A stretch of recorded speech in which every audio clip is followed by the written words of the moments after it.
हम एक आज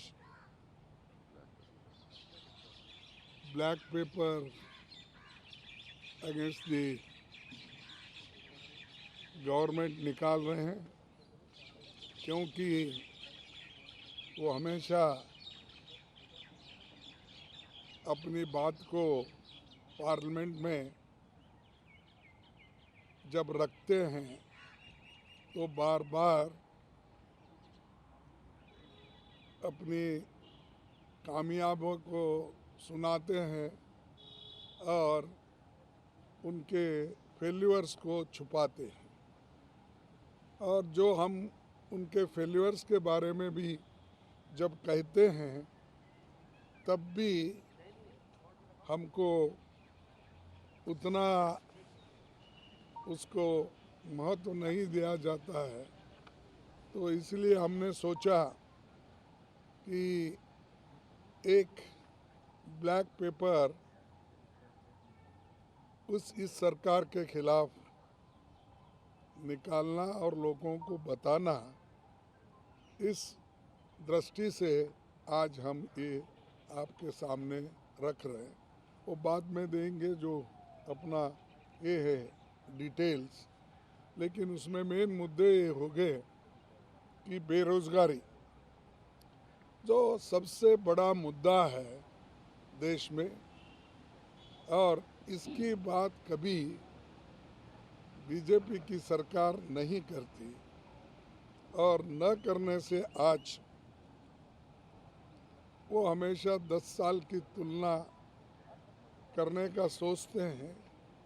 और मुझे कभी कभी ऐसा हंसी आती है कि उन्होंने परसों पब्लिक सेक्टर्स की बात करके उन्होंने बताया, लेकिन ऐसा नहीं कौन सा बताया कि जो पंडित जवाहरलाल नेहरू जी के ज़माने में HAL, HMT, BEL, BHEL ऐसे चीज़ें कोई है उन्होंने कभी बताया नहीं।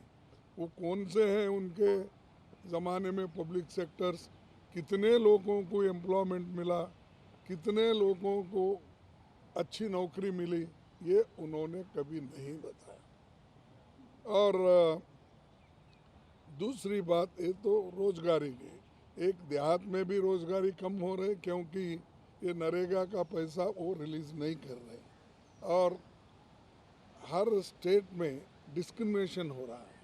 जैसा कि कर्नाटक है, आंध्रा है, जहाँ भी बोलिए, या तेलंगाना है, केरला और कर्नाटक, सभी ऐसे जो यहाँ पर जो non Congress non BJP states जो है उनको निगलेक्ट किया जा रहा है। कहीं के भी वहाँ पर उनकी सरकार नहीं है, वहाँ पर उन्होंने कुछ पैसा छोड़ते नहीं, देते नहीं, और बाद में ये कहते हैं कि हमने तो रिलीज़ किया है, वो खर्च नहीं हुआ। ऐसा नहीं होता। जब जब खर्च करते हैं उस वक्त अगर आप इमीडिएटली पैसे देते फिर आगे का काम होता है, लेकिन वो पर्पसली वो लोगों को काम नहीं देना और खर्च नहीं हो रहा ये बोलना, ये एक बहुत बड़ी साजिश है ये बीजेपी की सरकार की। और दूसरा, महंगाई तो इतनी बड़ी है, तो वो नेहरू के ज़माने की कंपेयर करते हैं, इंदिरा गांधी जी के कंपेयर प्राइसेस उस वक्त क्या थे वो अरे आज आप क्या कर रहे हो वो महत्व का है। You are ruling today. इस इन्फ्लेशन को कंट्रोल करने के लिए आपने क्या कदम उठाया, यह महत्व का है, ना कि आज़ादी के पहले क्या था, फिर नेहरू जी ने क्या किया, इंदिरा जी ने क्या किया, राजीव ने क्या किया। क्योंकि कांग्रेस को तो आप गालियाँ देते दे दो, लेकिन ये मेन समस्या है महंगाई का, आपने इसको खाने पीने के सामान जो उसको कंट्रोल करना था वो नहीं किए। और ऐसे है चंद ये पल्सेस है, ये आप कंट्रोल कर सकते हैं। तेल है, आप कंट्रोल सकते। एसेंशियल कमोडिटीज़ जितने भी होते हैं उसको कानून है कंट्रोल करने का, लेकिन चंद ऐसे उनके लोग हैं, उनके दोस्त लोग हैं, वो यहाँ पर अगर महंगाई हो गई तो बाहर से इंपोर्ट करते हैं, वो जहाज समंदर में रखते हैं टिल यहाँ के प्राइसेस राइज नहीं होते। जब प्राइसेस राइज होते हैं तब वो समंदर में से रहने से जहाज पोर्ट पे लाते हैं। पोर्ट पे इसे लाने के बाद ही उसको वो टैक्स लगेगा, वो लगेगा, ये लगेगा, इसीलिए वो भी काम वो करते हैं। यानी दे ट्रीट बिग जो जहाज होते हैं उनको एक गोडाउन के तरफ वो ट्रीट करते हैं। तो ऐसा भी फ़ायदा वो लोग अपने दोस्तों को करके देते हैं। और तीसरा किसान का हम नहीं बोल रहे, किसान लोग तो धरना बैठे यहाँ, और किसान लोग वहाँ पर 1 साल तक बैठे, उनकी कोई चिंता उन्होंने नहीं की, और 3 काले कानून लाके उन्होंने फिर बाद में वापस लिया। तो इसका मतलब ये है कि समझदारी नहीं है, और उससे किसानों को फंसाया जा रहा है कि एक तरफ मैं एमएसपी ज़्यादा कर दूँ बोले, मैं किसान की आमदनी डबल करूँगा बोले, कहाँ है वो सब? और ये सब बातें पार्लियामेंट में उसका उत्तर या उसके बारे में कुछ नहीं बोलते, ना बेरोजगारी के बारे में बोलते हैं, ना महंगाई के बारे में बोलते हैं, ना किसानों के बारे में। दूसरे चीज़ लाना जो इर्रेलेवेंट है, और उसी के ऊपर वो भाषण उनका चलते रहता है। तो ये किसान का मुद्दा भी बहुत बड़ा है, और वो जो उनका वायदा था 2 ये अपना डबल आमदनी करने का, वो कुछ भी नहीं है। और ट्रैक्टर पे, इस पे, ये जो एग्रीकल्चर इक्विपमेंट्स है उनके ऊपर भी जीएसटी लगाया गया। और एमएसपी की गारंटी तो छोड़ो, मोदी की गारंटी बोलो, ये गारंटी लिखो ना। जो आपने कहा कि मोदी की गारंटी एमएसपी थी, मैं नहीं कर सका, नौकरियां 2-2 करोड़ हर साल देना था, मैं नहीं कर सका, ये मोदी की गारंटी है ना। अब नए गारंटी निकले हैं, तो ये जो है इसके बारे में।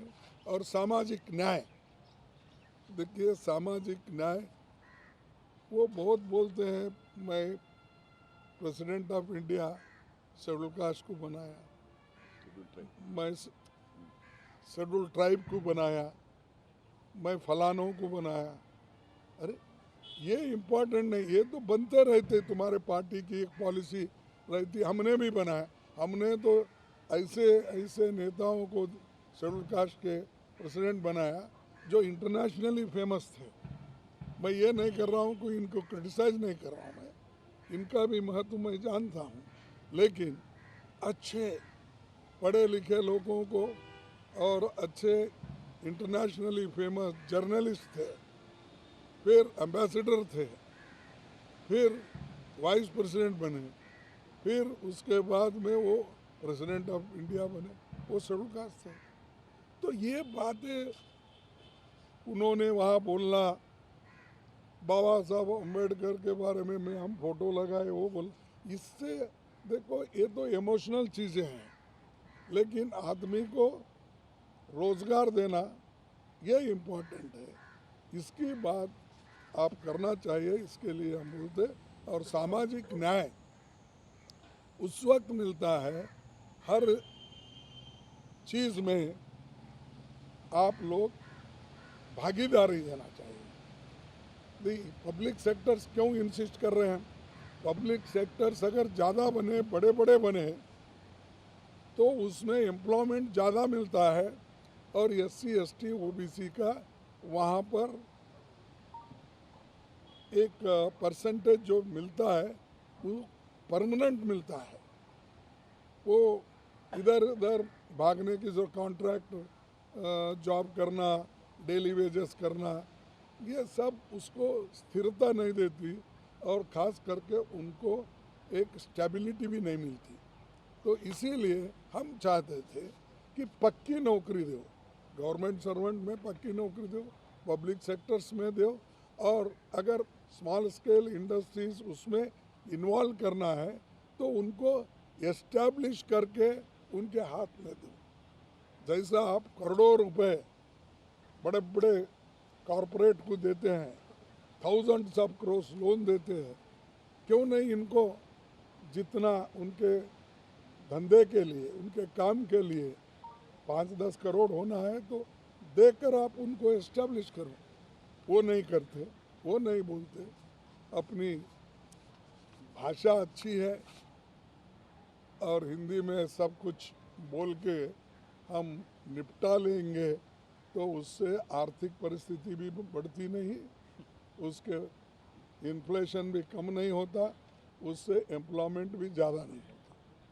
तो ये, और पांचवा पॉइंट है लोकतंत्र पे खतरा। ये ज़रूर है, क्योंकि एक तो अब डरा डरा के, धमका के इलेक्ट्रल बॉन्ड भी, पैसा भी आप वसूल कर रहे हैं इंडस्ट्रीज के पास।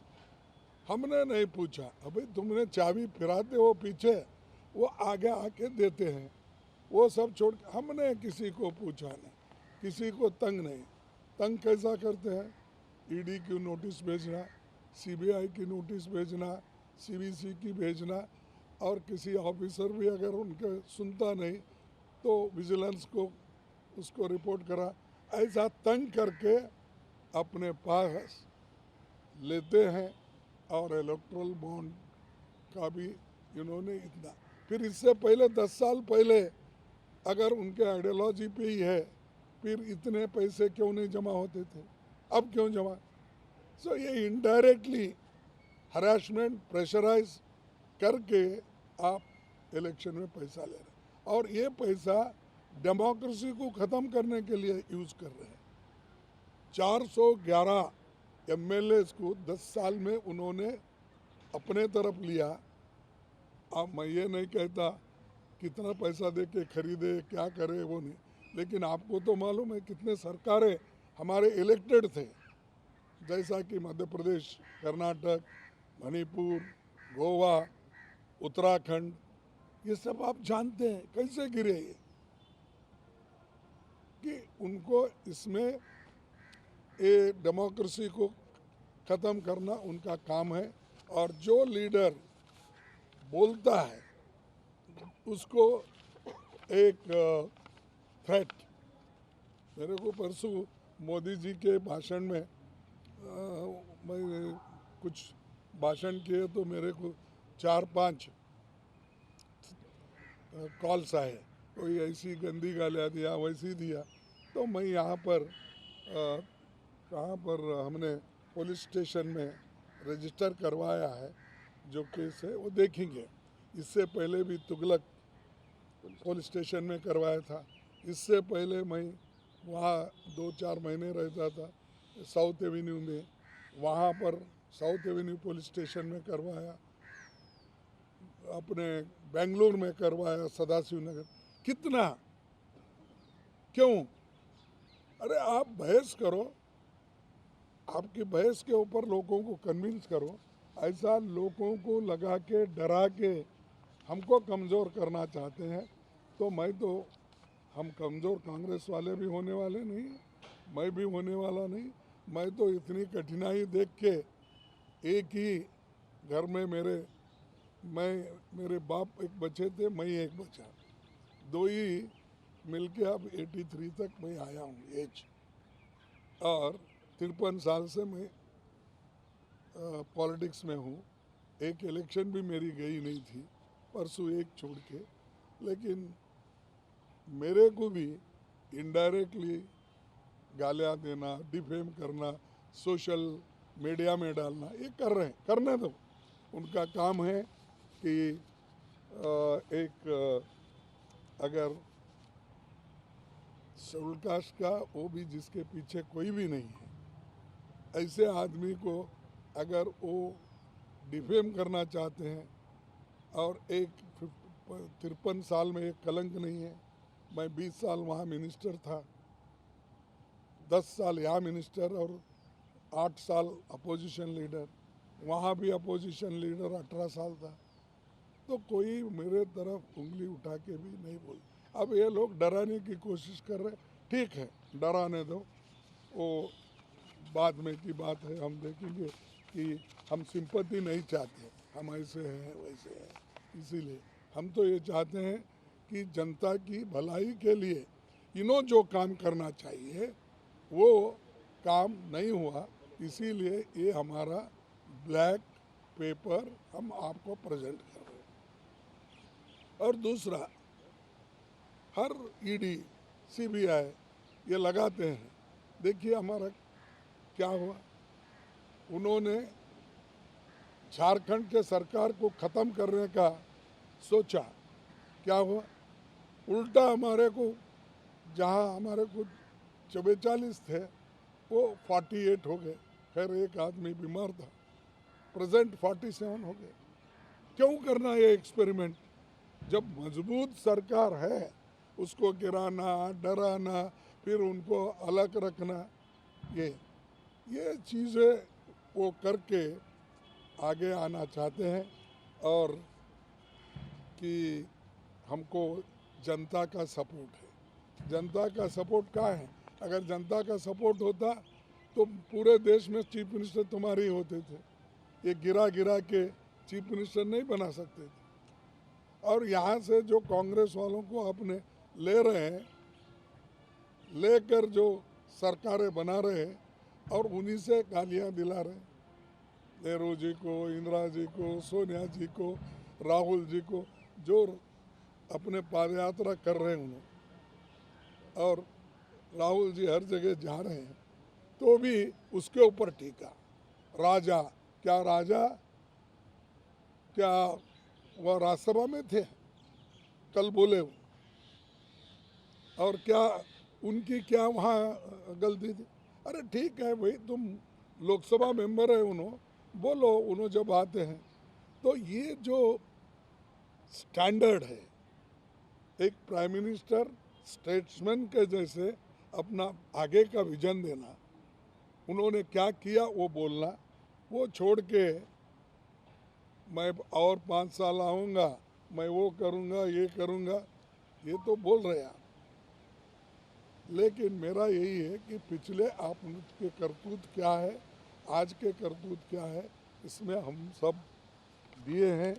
और जो ये डिवाइड, देश को डिवाइड करने की बात, साउथ और नॉर्थ का डिवाइड करने का उन्होंने बोला। अरे भाई साहब, मोदी जी, आप जब चीफ मिनिस्टर थे गुजरात के, आपने पूछा केंद्र सरकार उस वक्त के यूपीए गवर्नमेंट को कि 50% टैक्स स्टेट को मिलना चाहिए, और उन्होंने ये भी कहा टैक्स नहीं देना चाहिए अगर हमको नहीं मिलता।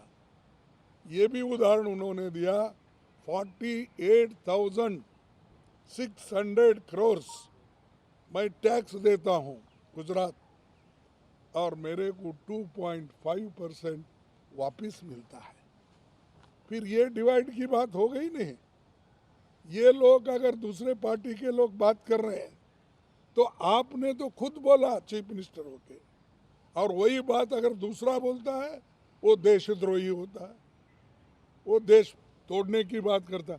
तुम क्या करें? तुम तो देश तोड़ने की बात हमेशा करते हैं, दंगे करवाए, पीछे लोगों को भड़काए, ऐसे ऐसे भाषण करके भड़काए, पूछो मत। और वही आदमी आज ये कहता है कि साउथ नॉर्थ की झगड़ा कर रहे हैं, देश को तोड़ना चाहते हैं। तुम कौन सी बात किए जब चीफ मिनिस्टर थे?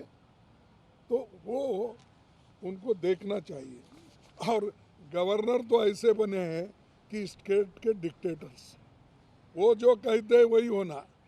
कहीं भी गवर्नर्स को इन्होंने बिठाया है तो वहाँ सरकार को डिस्ट्रॉय करने के लिए बिठाया। जहाँ बीजेपी का सरकार है कोऑपरेट करो, जहाँ नहीं है उसको फाइल्स ऑफिस में जो पेंडिंग रखो, ये सब है इसमें। मैं ज़्यादा आपको यहाँ पर और भी कुछ नहीं कहना चाहता हूँ, लेकिन जो कुछ मैंने आपके सामने रखा है और इसमें पूरा डिटेल भी आप देख सकते हैं। और आखिरी में एक ही बात करूँगा कि भाई कांग्रेस पार्टी ये महात्मा गांधी जी की पार्टी है। उसने स्वतंत्रता संग्राम में भारत को करके भारत को 200 वर्षों के ब्रिटिश अन्याय से निकाला और 2024 में हम भारत को भाजपा के अन्याय के अंधेरे से बाहर लाएंगे इंडिया गठबंधन से, और न्याय प्रदान करेंगे और काम करते रहेंगे। भारत के लोगों को हमने पहले भी जो वायदा किया है वो वायदे हम निभाएंगे, जैसा कि right to work, right to education, right to food, ये सब कानून हमने बनाया। तो उन्होंने कहे कि ये मोदी 80 करोड़ लोगों को फ्री दे रहा।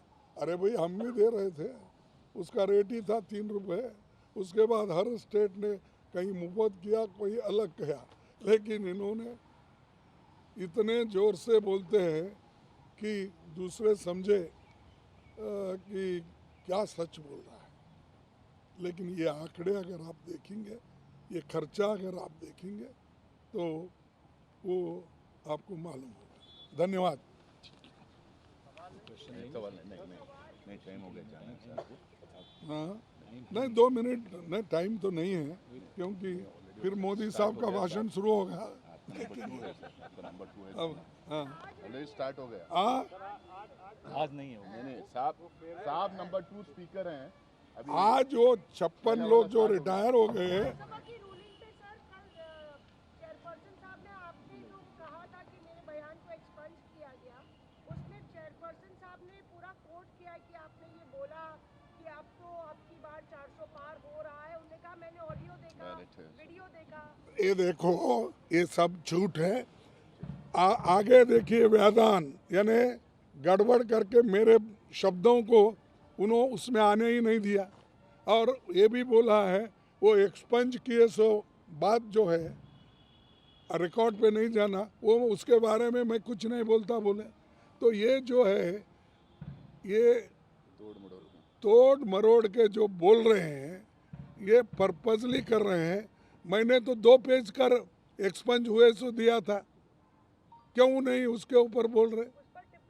हाँ सर बाबा सिद्दीकी के बाबा सिद्दीकी ने रिजाइन कर दिया बीजेपी के संपर्क में। हाँ बाबा सिद्दीकी ने रिजाइन कर दिया आपकी जयंत चौधरी ने पार्टी छोड़ दी है। इंडिया का एक और घटक ठीक है। मेरे वहाँ के लोकल जो चेयरमैन प्रेसिडेंट है, मैं उनको पूछ के रिएक्ट करने के लिए क्या करते हैं, क्या हुआ है मैं देख के। जयंत चौधरी पे क्या